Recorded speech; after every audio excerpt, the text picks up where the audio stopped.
সুপ্রভাত আমার প্রিয় পরিবার। দেখো বাবা না থাকলে কি অবস্থা হয় সকাল সকাল।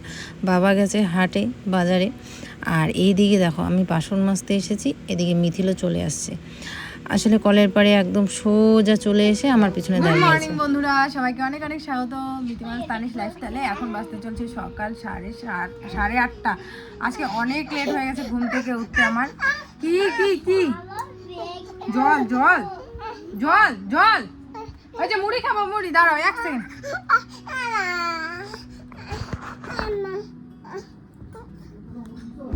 না বাবা বাড়িতে নাই, রাখো একটা বাটিতে রাখো।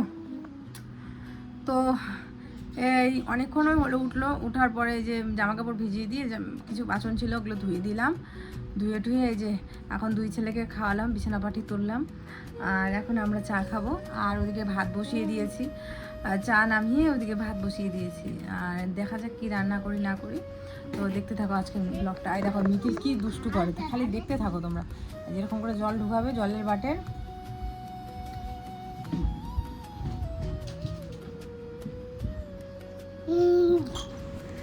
এদিকে ভাত নামিয়ে এদিকে মিথিলের জন্য আমি নিম পাতা হলুদ এগুলো বেটে নিলাম। মামা বাড়ি থেকে নিম পাতা নিয়ে এসেছিলাম, আর হলুদ ওকে ভালো করে পুরো শরীরে মেখে দিচ্ছি, কারণ এখন তো এই নিচেই খেলবে, এটা যাতে ভালো করে শরীরের মধ্যে শুকিয়ে যায় সেই জন্য এখন মেখে দিলাম। দেখো একদম ক্যাতা করে।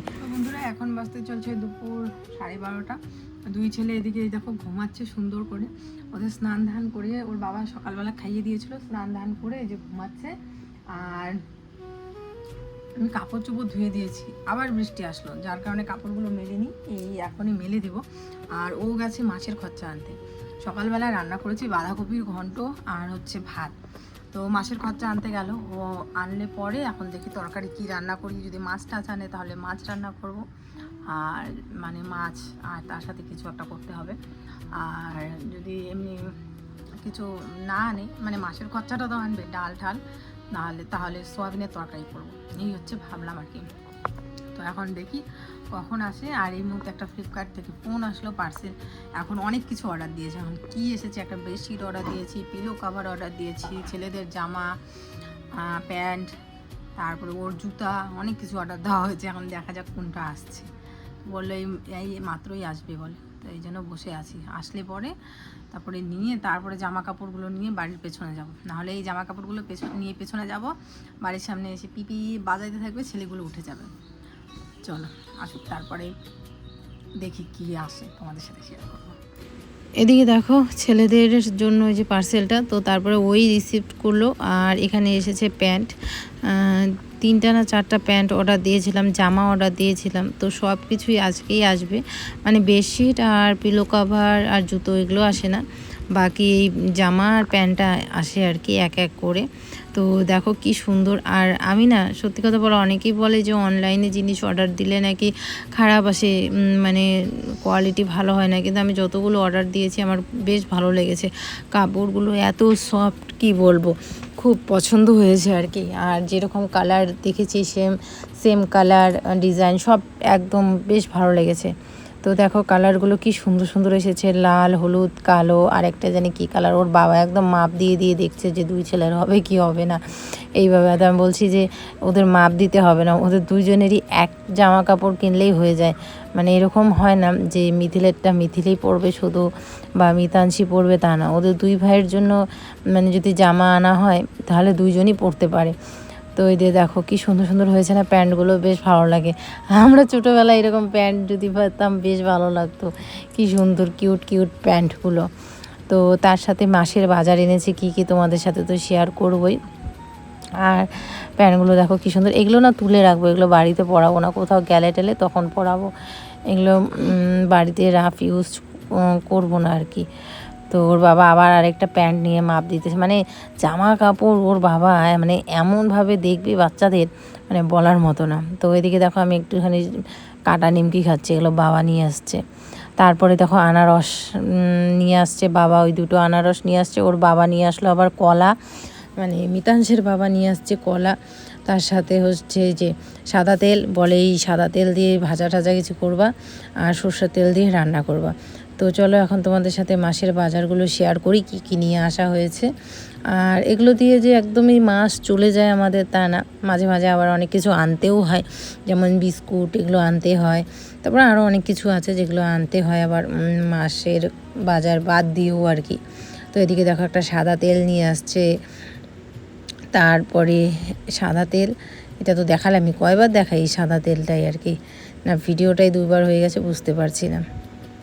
তো তারপরে এই যে বিস্কুট নিয়ে আসছে, আর এই বিস্কুটটার সাথে নাকি হচ্ছে এই যে একটা বাটি, এই বাটিটা নাকি ফ্রি দিয়েছে। তো ভালোই লাগে এরকম গিফট পেতে। এর আগেও একটা না এরকম বাটি আছে, তো এটা আমি ঠাকুর ঘরে আর কি রেখেছিলাম ওই বাটিটা। তো এটাও একটা সুন্দর বাটি, তার সাথে সরষের তেল নিয়ে এসেছে 2টো। এই তেল আমাদের লাগে না, তেল এই 3টেতেই আমাদের পুরো মাস চলে যায়। তারপরে নিয়ে আসছে সাবান, এখানে লাক্স সাবান নিয়ে আসছে, এক মাসে এক এক রকম নিয়ে আসে ও। তারপরে একটা তেল নিয়ে আসছে, তেল তো আমি মাথায় দিই না, ওই ওরা বাপ ছেলে এরাই মাথায় দেয়। তারপরে কোলগেট, তারপরে একটা পাউডার নিয়ে আসছে, তারপরে সার্ফের প্যাকেট নিয়ে আসছে। এই সার্ফটা আমাদের লাগে বেশি আর কি, মাসের খরচা বাদ দিয়েও সার্ফও আনতে হয় আবার। তারপরে এদিকে সয়াবিন নিয়ে আসছে, মুসুর ডাল নিয়ে আসছে, এখানে হয়তো বা 2 কেজি কি 3 কেজি বুঝতে পারছি না আমি। তো এখানে যে কালো জিরা, তারপরে 5 ফোড়ন, জিরা, হলুদটা আমাদের আছে, বাবা বেশি করে হলুদ নিয়ে আসছে। আর তার সাথে নিয়ে আসছে বাদাম আর ছোলা। বাদাম ছোলা কেন নিয়ে আসছে বলো তো, আমরা না এবার ভাবছি ছাতু বানাবো। গম দিয়েছে রেশন থেকে, কিছু গম, তারপরে ছোলা, ছাতু, ছোলা, বুট, তারপর জেঠিমাদের বাড়ি থেকে একটুখানি ভুট্টা নিয়ে একসাথে আমরা ছাতু বানাবো। দেখি ছেলেরা খায় কিনা, ট্রাই করব। তারপরে এই যে চিনি, তারপর বাসন মাজার সাবান, আর তার সাথে হচ্ছে চা পাতা। তো এই হচ্ছে মাসের বাজার শেষ আমাদের। তারপরে দেখো আবার একটা পার্সেল ফোন করলো, যে আবার আর কি ড্রেসগুলো এসেছে। তো এখন এই যে ড্রেসগুলো নিচ্ছে, তো ড্রেসগুলো এত সুন্দর হয়েছে না কি বলবো, যেরকম কাপড় কোয়ালিটি সেরকম কালার, আমার এত ভালো লেগেছে না বাচ্চাগুলোর। আমি তো সেভাবে শপিং করতে যেতেই পারি না, তোমরা জানোই, বাইরে গিয়ে তো শপিং করতে পারি না। আর যা আনি ওর বাবাই পছন্দ করে নিয়ে আসে। তো এইবারে যে ড্রেসগুলো এগুলো আমি চয়েস করে নিয়েছি। আর আমাকে বলছিল যদি কাপড় কোয়ালিটি খারাপ আসে না তোমার কিন্তু আসে খবর আছে। তো আমি বললাম যে ঠিক আছে, আমার কথা মতো অর্ডার দাও, দেখো কাপড় কোয়ালিটি কি সুন্দর আসে। এত সফট কাপড়গুলো না, সব একদম কটন কাপড়ের, খুব ভালো লাগছে ড্রেসগুলো। কালারগুলো এত সুন্দর, মিষ্টি কালার। তো এগুলোও আর কি তুলে রাখবো, যখন কোথাও যাব তখন আর কি এদেরকে এই ড্রেসগুলো পরাবো। কী সুন্দর হয়েছে না কালারগুলো, কমেন্ট করে জানিও। আর এমনভাবে নিয়ে আসা হয়েছে যাতে 2জনই পরতে পারে, এমন না যে এটা তিলের এটা মিতাংশের, এরকম না। আমি এইভাবে ড্রেস কোনো দিনও কিনি না, যা হয় আর কি 2জনের একই। তো এখন তোমাদের সাথে একটা কথা শেয়ার করবো বন্ধুরা। তো কালকের ভিডিওটাতে, যেটাতে আমরা আর কি ওই সর্দিদের বাড়িতে গিয়েছিলাম, ওই ভিডিওটাতে কিছু কমেন্ট এসছে। তো এদিকে দেখো এত রৌদ্র উঠেছে, তোমাদের দাদাভাই আনারস কাটবে, আর আমি এদিকে দুপুরে রান্না বসিয়েছি। দুপুরে কিন্তু আমি সচরাচর রান্না করি না, তো আজকে রান্না করছি আর কি। তো যে কথাটা বলছিলাম, তো ওখানে যাওয়ার পরে কিছু কমেন্ট আসছে, যে কমেন্টগুলো এখন দেখতে পারবে আমি ডিলিট করে দিয়েছি, কারণ আমি চাই না আমার এই ভিডিওতে কোনো খারাপ কমেন্ট আসুক, যেটা দেখে অন্যরা কেউ খারাপ পাক বা কিছু। তো ওখানে কমেন্ট এসছে, তোমরা কেন গেছো, তোমাদের লজ্জা করে না, তারপরে নানান কথা। তো এটাই আর কি বলবো, যে কে খুশি হোক বা না হোক, আমার মনে হয় জামাইবাবু এসে আমাদের নিমন্ত্রণ করে গেছে, আর আমার যাওয়াটা কর্তব্য, আমরা গেছি।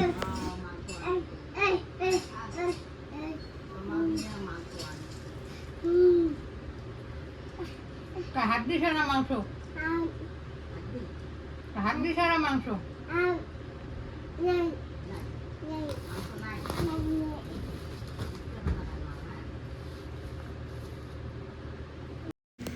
শ্রাদ্ধের সময় যেতে পারিনি, তখন মিথিল অনেক ছোট ছিল, আর ওর বাবা বাড়িতে ছিল না, কলকাতায় গেছিলো।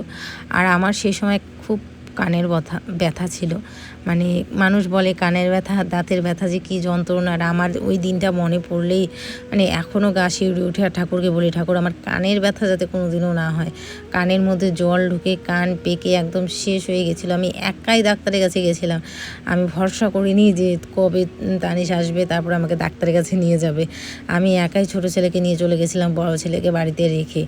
এত কানের ব্যথা ছিল। তো যাই হোক, এই হচ্ছে ব্যাপার। তো ভেবেছি যে বাৎসরিকে যাব, আর গিয়েছি। আর এদিকে দেখো ছোট ছেলে একা একা কলা ছুলছে। ওর বাবা একটা কলা দিল, তো আমি বললাম, ঘুম থেকে উঠলো, ভাত টাত খাইলো, খেয়ে দিয়ে যে কিছুক্ষণ খেললো। তো আমি বললাম যে দুই ভাইকে দুটো কলা দাও, ওরা খাবে এখন। তো এই যে ওদের দুই ভাইকে কলা দিল, এখানে খাচ্ছে। আর তারপরে আরেকটু খেলবে, খেলে ঠেলে তারপরে ওদের দুধ বিস্কুট এগুলো খাওয়াবো সন্ধ্যার দিকে। তারপরে মিতাংশকে বই পড়াবো, বই টই পড়িয়ে তারপরে ভাত খেয়ে ঘুম পাড়াবো। তো এদিকে আবারও ওরা খেলছে। তো আমি এদিকে ঘর দৌড়গুলো পরিষ্কার করে উঠানটা ঝাড় দিয়ে দিয়েছি, ঝাড় দিচ্ছি আর কি। কারণ উঠানটা নোংরা হয়ে থাকলে খারাপ লাগে, আর সকালবেলা ঝাড় দিতে গেলে না তখন অনেক পাতা থাকে, অনেক সময় লাগে ঝাড় দিতে। তো যদিও বা সকালবেলা আমি ঝাড় দিই না, সকালবেলা যেহেতু এখন মা আছে বাড়িতে, এই কাজগুলো কিন্তু সকালবেলার কাজগুলো মাই করে নেয়। এই উঠান ঝাড় দেওয়া, পূজা দেওয়া, সন্ধ্যাবাতি দেওয়া, এখন ওই কাজগুলো উনিই করে। তো আর যখন না থাকে তখন আমি করি। আর সকালবেলা উনি ঝাড় দিলে বিকেলবেলার দিকটা আমি ঝাড় দিই। তো এইভাবেই আর কি কাজ করা হয়। তো যাই হোক, এই হচ্ছে ব্যাপার। কে খুশি হলো কে না হলো আমার তাতে আমার কিছু যায় আসে না। আর এই ব্যাপার আর কি বলার ছিল, কিন্তু তোমাদের সাথে শেয়ার করার ছিল এটাই, যে এইভাবে কাউকে খারাপ কমেন্ট করলে কি হয়, তখন আর 5 জন দেখে, তখন ওদেরও খারাপ লাগে। যেরকমটা আমার নামে যদি নেগেটিভ কমেন্ট কোথাও দেখি নিজেদের কোনো মানুষের কাছে, তখন যেরকম আমার খারাপ লাগে, তখন সেরকম আমার ভিডিওতেও অনেকে যদি কমেন্ট এরকম খারাপ দেখে, হয়তো বা তাদেরও খারাপ লাগাটাই স্বাভাবিক। তো সেটাই আর কি বললাম, যে কারো হয়েই কারো কোথাও খারাপ কমেন্ট করতে হয় না, বা করো না। আমার ভিউয়ার্সরা কোথাও গিয়ে করো না, আর অন্যের ভিউয়ার্সরাও আমার এখানে এসে করো না। তাহলে কি হয়, সম্পর্কগুলো অন্যরকম হয় না আর কি, ঠিকঠাকই থাকে। তো যাই হোক, এদিকে মিথিল দেখতেই পারছো খেলছে। আর মিতাংশ তো দৌড়াদৌড়ি এগুলোতেই ব্যস্ত থাকে সারাদিন। ওর ঠাকুরদাদার কাছে বলছে যে আমাকে হাতুড়ি দাও। ও মিস্ত্রি সাজতে খুব ভালোবাসে আর কি বলবো আর। তো যাই হোক, এদিকে আমি ঘরটাও সুন্দর করে গুছিয়ে নিয়েছি, বেডশিটটা তুলে দিয়েছি। তুলে দিয়ে তারপর সুন্দর করে একটা ধোয়া বেডশিট পেরে দিয়েছি। কালকেও কিন্তু ধোয়া বেডশিট পেরেছিলাম। তা আমার ঘরে না ধোয়া বেডশিট প্রতিদিন পাল্টালেই বেশি ভালো হয়, এরকম অবস্থা করে রাখে বিছানার, কি বলবো আর।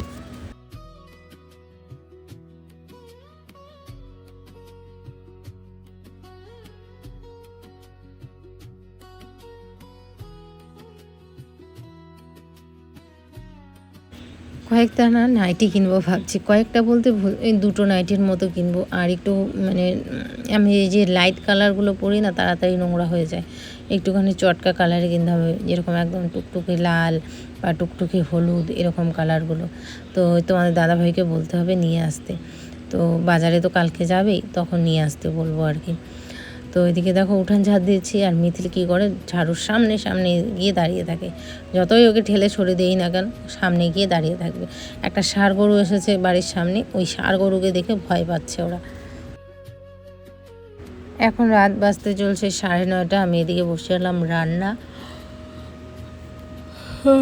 ঘুমও পেয়ে গেছে বন্ধুরা। রান্না করছি এদিকে সেদ্ধ ভাত, আর এদিকে দেখো আমাদের গাছের পেয়ারাগুলো এখন যে কেন এরকম হয়ে গেছে, তোমরা জানলে একটু কমেন্ট করে জানিও তো, যে কেন এরকম হয়ে গেল পেয়ারাগুলো। এত সুন্দর সুন্দর পেয়ারা হয় গাছের, কি বলবো আর।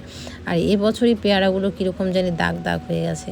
আর তার সাথে বসিয়েছি এখানে হচ্ছে মাছের তেল। তোমরা অনেকে বলেছিলে ননস্টিকের কড়াইটা ফেলে দেবে, এটাতে আর রান্না করবে না, যেহেতু কালো কালোগুলো উঠে গেছে। তো দেখি এটা না চেঞ্জ করে নিব আর কি, বাড়ির সামনে রাস্তা দিয়ে যে দোকান যায় চেঞ্জ করার, সেগুলোতে। তো চলো বন্ধুরা, আজকের ব্লগটা এখানে এন্ড করছি। সবাই খুব ভালো থেকো, সুস্থ থেকো, এভাবে আমাদের পাশে থেকো। জানি আজকের ভিডিওটা অনেকটাই ছোট হয়ে গেছে, তবু এরকম ভিডিও মানে দেওয়ার চেষ্টা করব, একটুখানি বড় বড় ভিডিওগুলো। তো আসলে সময় হয় না, আর আমার ফোনটাও এতটা ডিস্টার্ব, কি বলবো আর। তো দেখবে আমি রান্না বান্না করে খাওয়া দাওয়া করে বাসন ধুতে যাব, এই যে মিথিল উঠে পড়েছে। আর আবার ওকে ঘুম পাড়িয়ে ধুয়ে তারপরে কলের পাড়ে বাসনগুলো ধোবো। কলের পাড়ে বাসনগুলো এই কলের পাড়ের মধ্যেই পড়ে আছে। তো এই যে দেখতেই পারছো, এখন বাসন টাসনগুলো ধোবো। ধুয়ে তারপরে আরও কিছু কাজ করতে চেয়েছিলাম, জামা কাপড়গুলো চিপে রাখতে চেয়েছিলাম, ঘরটা মুছতে চেয়েছিলাম, কিন্তু এই একবার দুবার বিছানার মধ্যে এসে শুয়ে এই আধা ঘন্টার মতো আবার ওদের ঘুম পাড়িয়ে আবার উঠে গিয়ে করতে ইচ্ছা করে না। শরীরটাও আলসি দিয়ে দেয়, আর মনে হয় যে না, এবার আমার একটু রেস্ট নেওয়া প্রয়োজন। তো সেই জন্য আর আজকে বললাম যে তুমি এক কাজ করো, রান্নাঘর ঠর বন্ধ করে দাও, আমি আর পারছি না আজকে, কালকে যখন যা হবে কালকে করবো এখন। তো চলো আজকের জন্য টাটা বন্ধুরা, সবাই খুব ভালো থেকো, সুস্থ থেকো, দেখা হচ্ছে আগামীকাল।